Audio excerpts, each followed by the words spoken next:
Shabbat Shalom.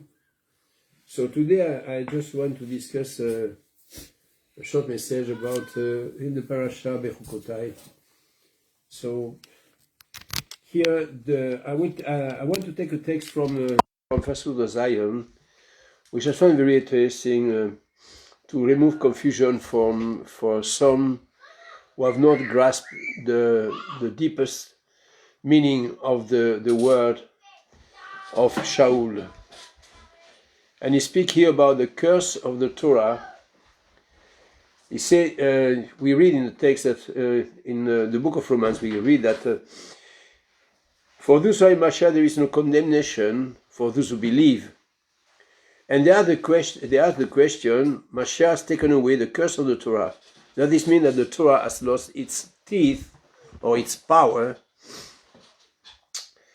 And have the curse of the Torah been removed by the death of the Mashiach?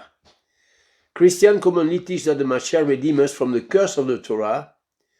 This seems to indicate that the Torah has lost its teeth, also its power, its authority, so to speak. In Mashiach, the curse are removed, but the blessing remains. Is this really true? That is the question they ask. I will read further and I will explain. On close examination, it becomes obvious that the curse of the Torah spoken in Galatians 3:13 is not the curse for disobedience listed out in Vayikra, Leviticus 26, what we read in Bechukotai, and Devarim, Deuteronomy 28, where we have a list of all the curses we come for disobedience. Instead, the ultimate curse of the Torah is death. Not mortal death, but eternal separation from Elohim. According to Shaul, the curse of the Torah brings condemnation in the eternal court of judgment. The Mashiach took upon himself the curse of the condemnation and death. He redeemed us from that condemnation. So in other words, the curse is not in the physical, and we will see that yes, in spite of that, he has an effect on our life, but it's more profound or deeper, that he has to do with our life which come after death. Because we, believer, knows that the death is not the end of the story, but the death is only one door to a higher world, a higher life. In fact, if we understand that death is necessary, then we will have another view on the death. Why should human being die? Or you say, I know that every believer will tell you, yeah, because Adam. Yes, but you see that even Yeshua had to die. He has to die. And so we have to go under the process of death in order to receive life. Why? Because the sin of Adam was in the flesh. He was in the flesh, was attached to his flesh. And we are all human beings on earth are sons and daughters from Adam. Adam, the first mankind. So this is a defect in our life, and only the death can annihilate, remove this curse which is in the flesh, so that we can go to a higher life, and by this, the curse, the sin, the power of sin in our flesh is removed. This has to do also with the work of Yeshua. Yeshua underwent the process of death because he was also a son of Adam. And he has to undergo the process. And Elohim, in his mercy and in his power, brought him back from the death to give a proof to the whole world that if we follow Yeshua by obedience to the Torah, we also will have the benefit of the life of Yeshua. So now I go back to the text. It said, the Mashiach took upon himself the curse of the condemnation and death. He redeemed us from that condemnation. You see, in one of these often misunderstood passages in Colossians 2:14, The Apostle Shaul speaks of a written document of condemnation which is nailed to the cross.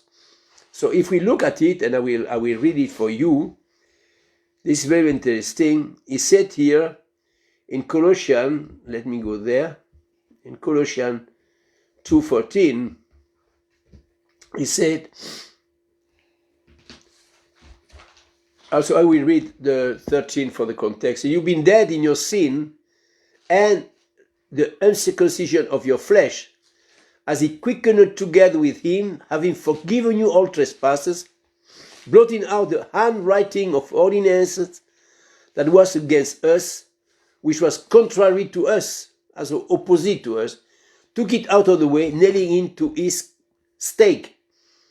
And having spoiled principality and power, he made a show of them openly, triumphing of them in it. So, here, yes, this text has been misunderstood. Christian teachers sometimes mistake this document for the Torah. They think that this document is the Torah. Well-meaning brothers and sisters triumphantly declare that Mashiach nailed the Torah to the stake. Yeah, Elohim forbid. Translation like the New Testament, the New International Version, encourage this kind of interpretation by presenting the thing nailed as a written code. A term which seems to imply a law code, namely the Torah. It is not the Torah that has been nailed to the cross. It is a written verdict of condemnation, like the type delivered by a Roman court of law. Having, he says, 2:14, having cancelled out the certificate of death, consisting of decrees against us, which was hostile to us, he has taken it out of the way, having nailed it to the stake. Colossians 2:14. The certificate of debt, which has been taken out of the way and nailed to the cross, is a list of sin.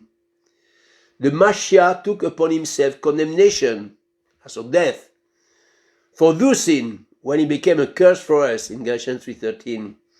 Therefore, it is incorrect to support that there are no longer any consequences for sin. For those who have attached themselves to Yeshua, please look at it. For those who have attached themselves to Yeshua, not for the outsider, the ultimate consequence of eternal condemnation has been removed. I read it again. The ultimate consequence of eternal condemnation has been removed. What does it mean? It means here that those who are in Mashiach are under the protection of Mashiach. This means that the eternal condemnation, which is written, as we can read in the book of Revelation, the second death, has no more impact on them, has no more impact of them. They will be in the Olam Haba. And he says the ultimate consequence of eternal condemnation has been removed, nailed to the cross, but the law of cause and effect are still very much at work. Sin still reaps punishment.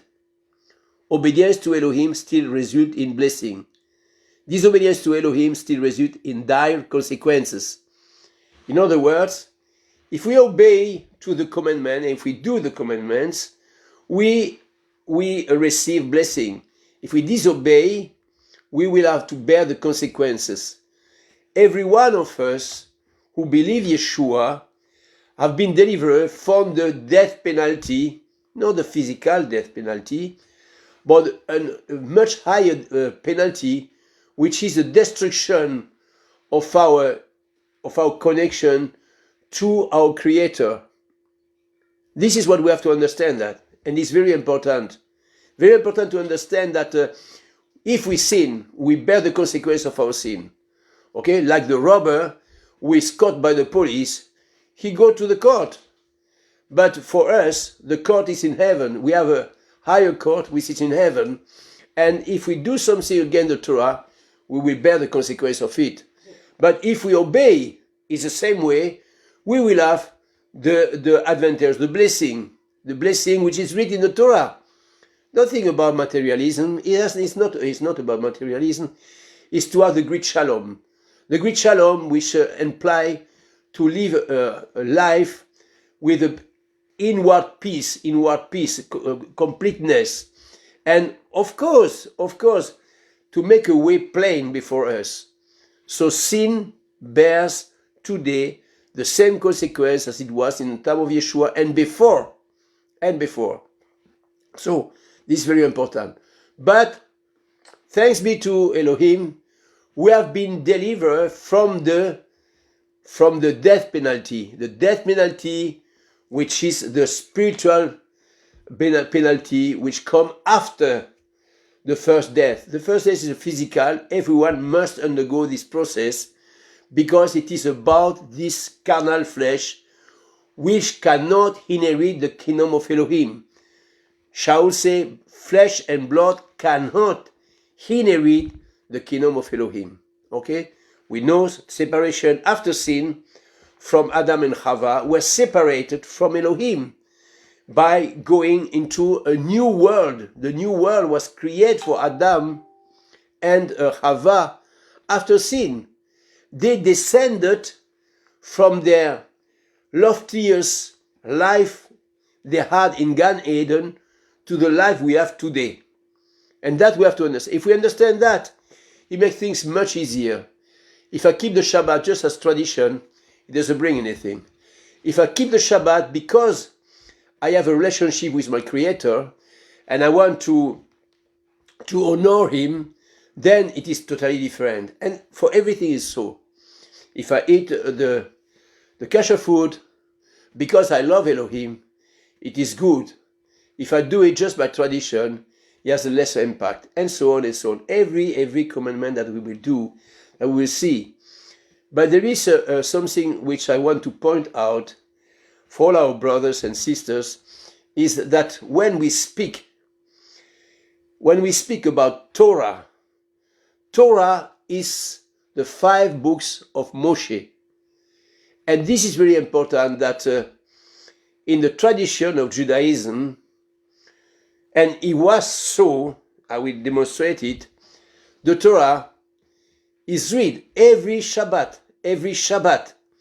It has never changed since 2000 years, as we can read in the book of Acts.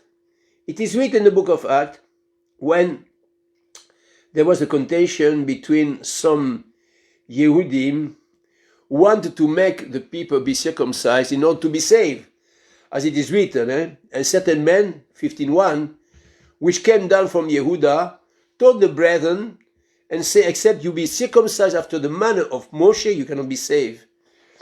The question we can ask is, was Moshe the first man to be circumcised? No, he was not. The mitzvah, the commandment, was given to Abraham, not to Moshe, to Abraham. Okay? And it is a sign of a covenant, but not a sign to be saved. Not a sign to be saved. So they go on to the discussion, and it is about all those goyim, those from the nation, coming back to the covenant. And he say, okay, it's in verse 14, he say, Shimon has declared how Elohim at the first did visit the goyim, those from the nation, to take out of them a people for his name. And to this agree the words of the prophet, as it is written in the prophet, after this I will return, I will build again the tabernacle of David, which is fallen down. I will build again the ruin thereof, and we set it up. Known unto Elohim are all these words from the beginning of the world. Wherefore, he said, and then here is Yaakov, the brother of Yeshua, speaking. Wherefore my sentence is that we trouble not them which from among the goyim, from the nations, are turned to Elohim, but that we write unto them that they abstain from pollution of idols, fornication, things strangled, and from blood. Is that all? For Moshe of all time has in every city them that preach him been read in the assembly every Shabbat day. You see, that implies that the first things, the newcomers in the covenant, have to accept the rules of the yoke of the Torah upon themselves, and to show their commitment, the first thing which is required is the the pollution of idol, fornication, things strangled, and from blood.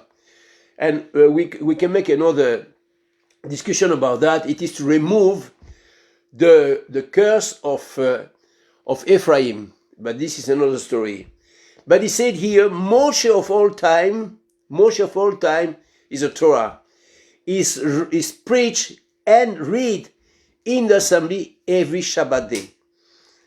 So my brothers and sisters, that is what we need to understand. If we want to grow in a spiritual understanding, we have to do the same. We have to be patient with ourselves, and we have to join Yehuda in our Shabbat. How do we do that? We just take the Parasha, the portion of the Torah, we read and we pray for understanding and to apply it. Hiberokotai is about learning and doing. Learning and doing. Okay, the things. I don't learn to have a big knowledge. I learn in order to do. I learn in order to do. And so the blessings are for us. So we have to understand, to encourage one another. And it's good when we come together to read the Torah. But we don't have, it's not a must to go to an assembly. The first assembly we exist is in the house. In the house, the first assembly is house. The first assembly is Chava, Adam and Chava. So, Abraham, the assembly was Abraham with Sarah and his children.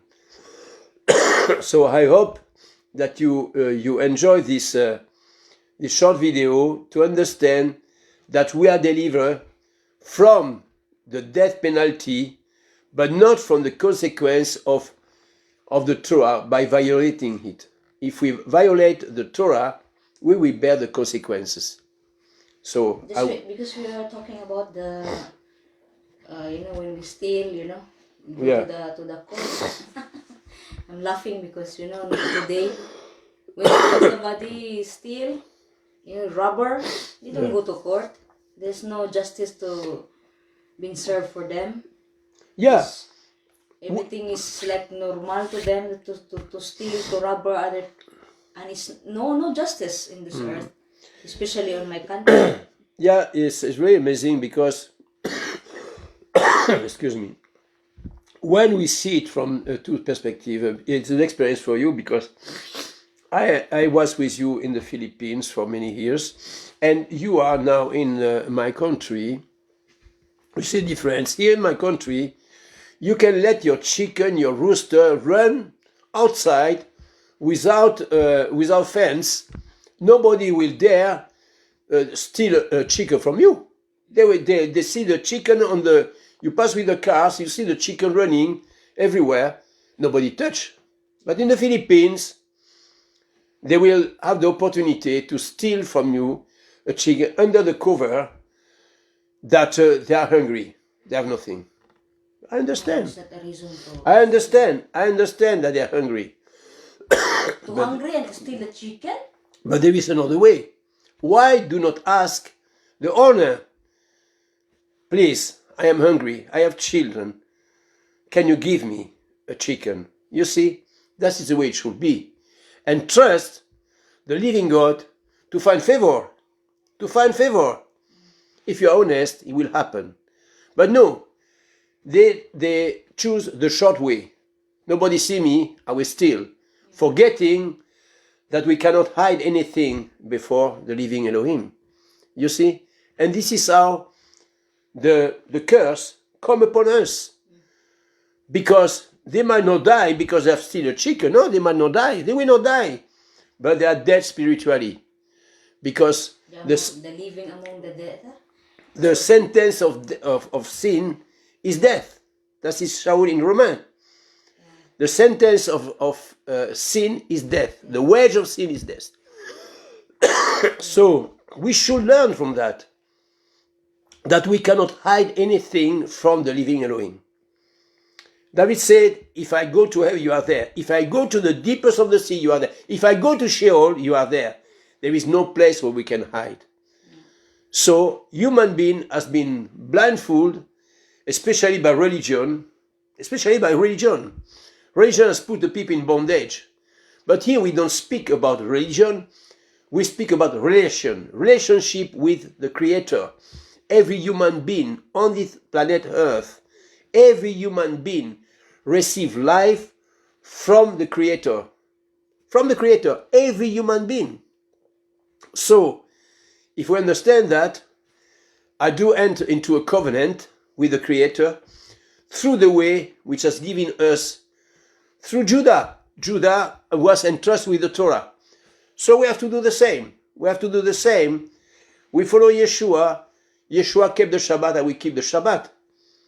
Yeshua went into the assembly, I go to the assembly. Yeshua read the Parasha, I will read the Parasha. You see, this is so simple. And I will apply it into my life. The Torah is not given to point out to others.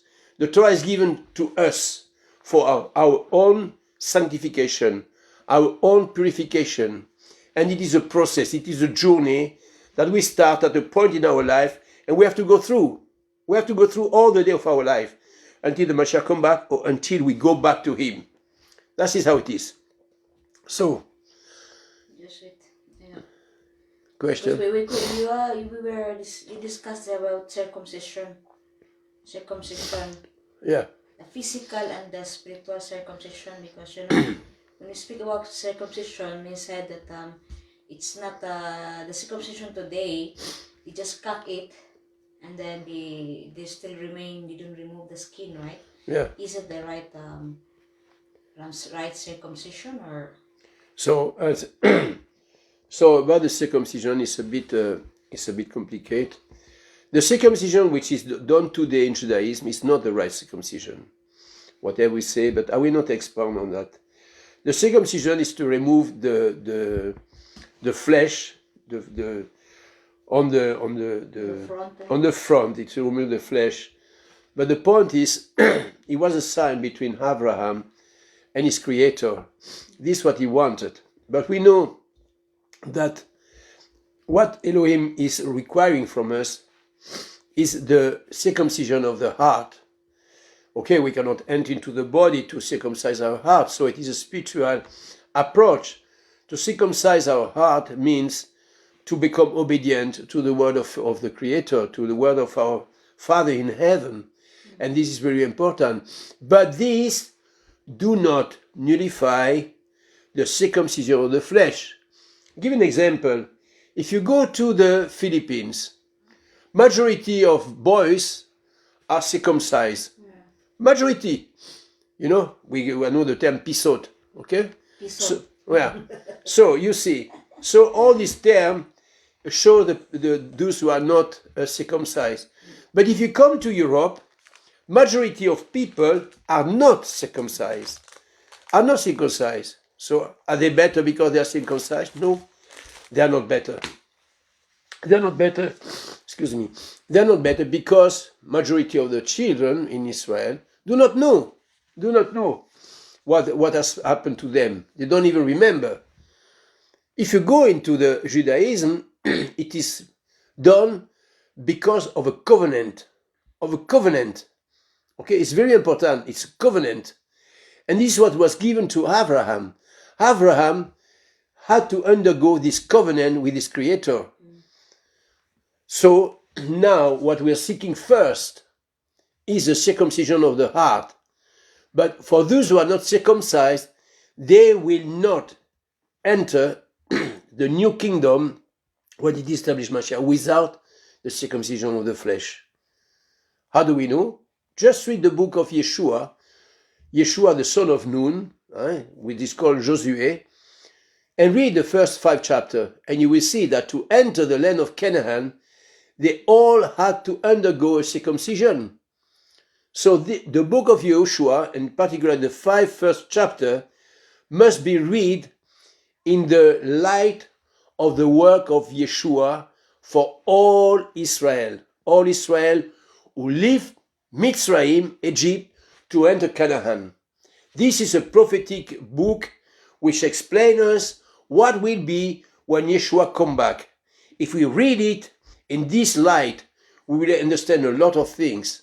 It's not just a book to tell us what happened 3,000 years ago when Moshe died and Yehoshua, the son of Nun, took over and brought the children of Israel into the land of Canaan. No, it shows the condition how it should be to live a life consecrated, set apart, kadosh, unto the living Elohim. First of all, to be circumcised, to take part in the Pesach, and then to live in the land. So today, we have not that. When the Mashiach come back, every one of us will have to show a circumcision of the flesh and of the heart. So it will be. Okay? Because before we enter to the promised land, it must be everybody to be all the men will be circumcised. Before the return on all the men will be circumcised. Israel. Yes. And we need really to remind ourselves and show more humility that our position today is because of Mashiach, it's because of Yeshua, it's not because of ourselves. We have done nothing. It is Elohim who has done everything for us.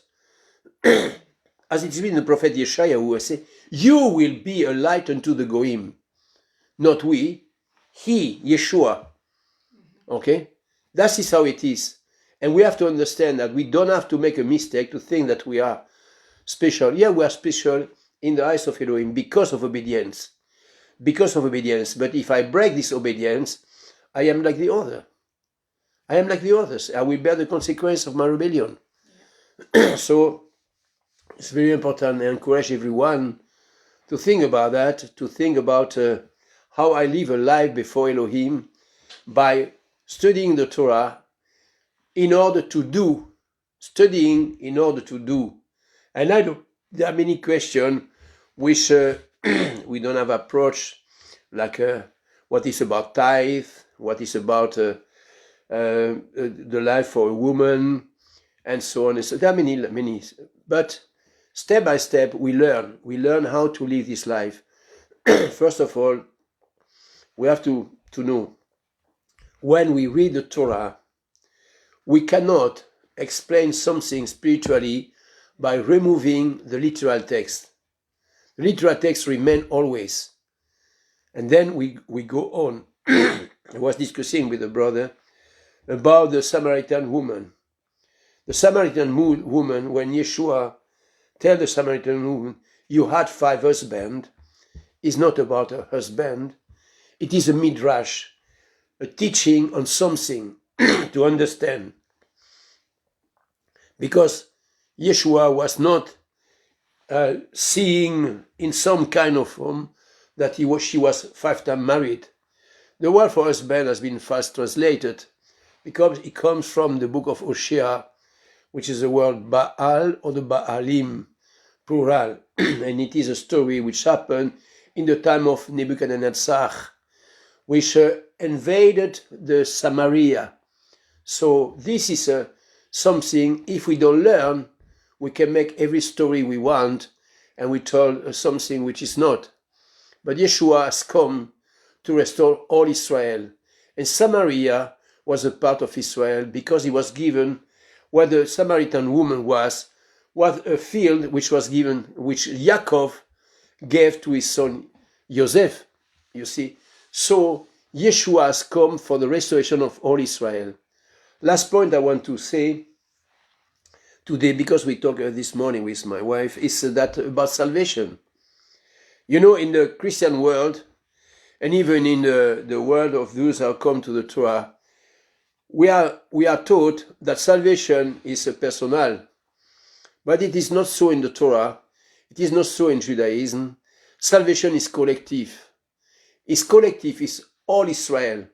Shaul said in Romans 11, all Israel will be saved. All Israel, you will be saved. Yeah, I need to be saved in order to enter into the collective. The collective is a nation, one goy, the nation of Israel.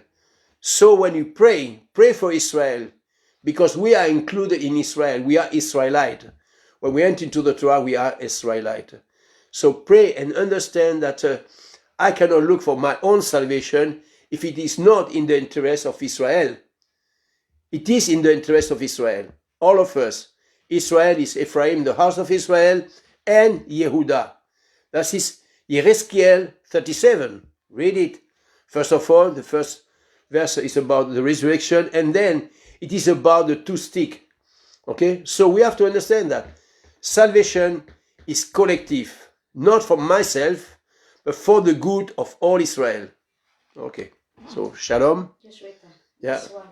Because when Masha come, Moshe brought it was not Moshe, it was Joshua who, before they entered the promised land, before that, they were in the Jordan, the river of Jordan. So it was Joshua who crossed them there. So it means we will have another mikveh. Yeah, it's but this is spiritual mikveh, okay, literal for Physical, at this time it's we know that it is crossover. A crossover, I know that many say, okay, I am in Hebrew because I'm crossover. That's a big words, but it means that there is a change. This is really this passage of the Jordan is a real change from natural to spiritual. So we have to understand that. But this is for another time. So this is not physical.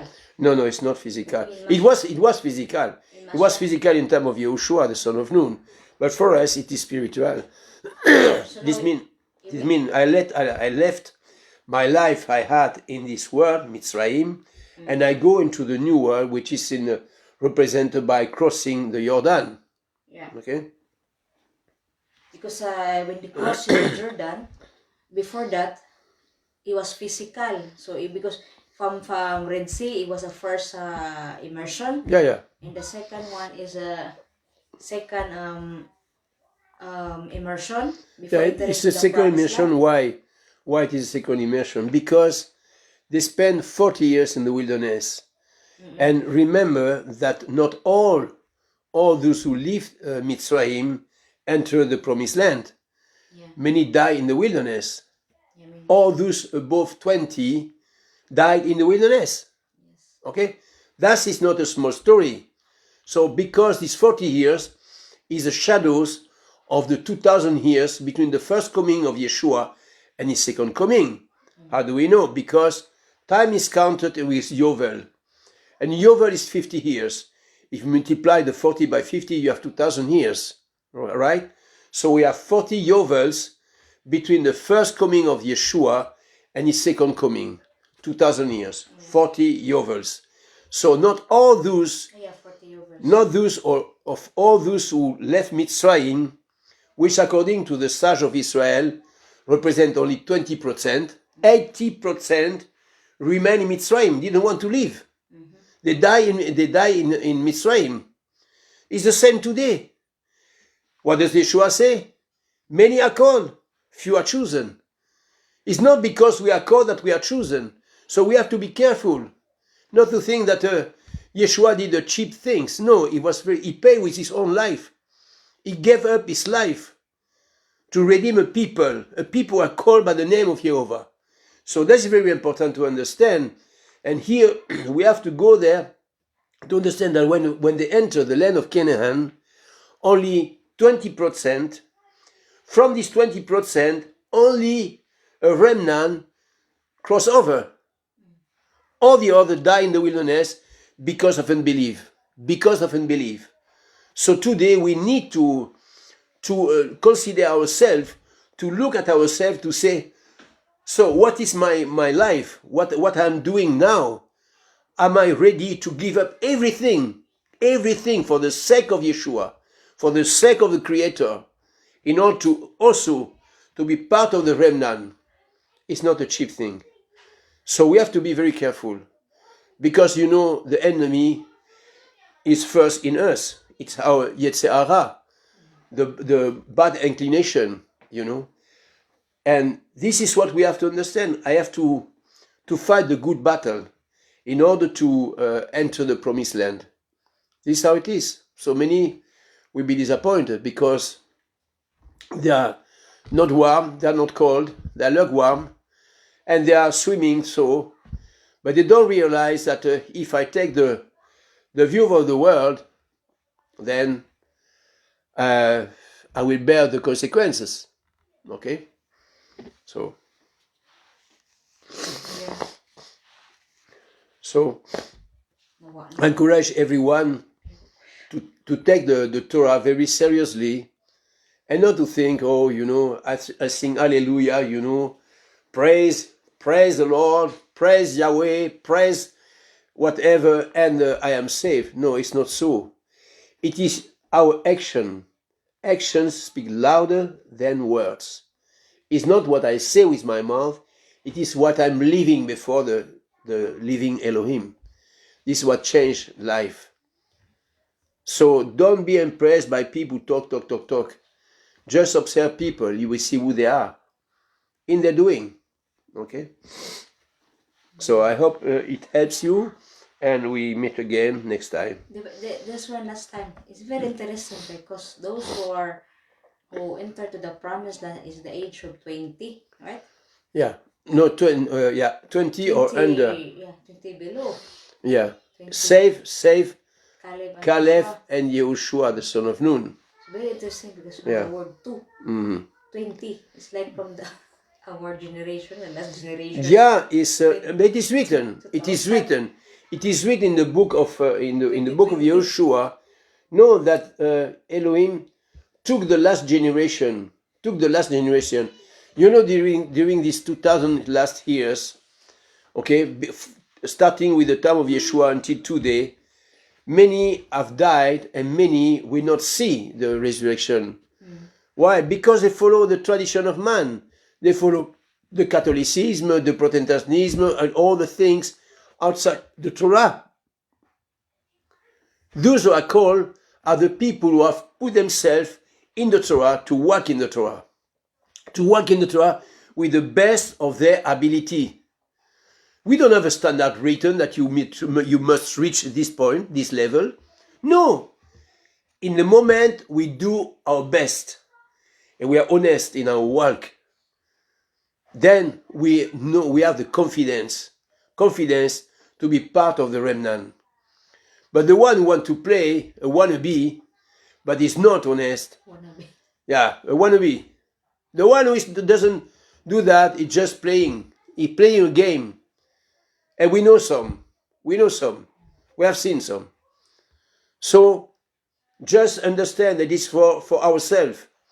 I work for myself. I don't work for others. If I work for others, it's just to be an example. But I work first for myself. And if I work for myself, I have to look at myself. Not what the others do, but what I am doing. That is the difference. So we have to be very careful. And we will see that when Elohim speaks about a remnant, it is a remnant. It is not all Israel. When he says all Israel, it's a remnant of all Israel. Okay? Okay, shalom. So, shalom, and see you next time. Okay, shalom. Discussion a bit from that Parasha today. Amen. Behokote. Be'orogotai. Behokotai. Yeah. Shalom.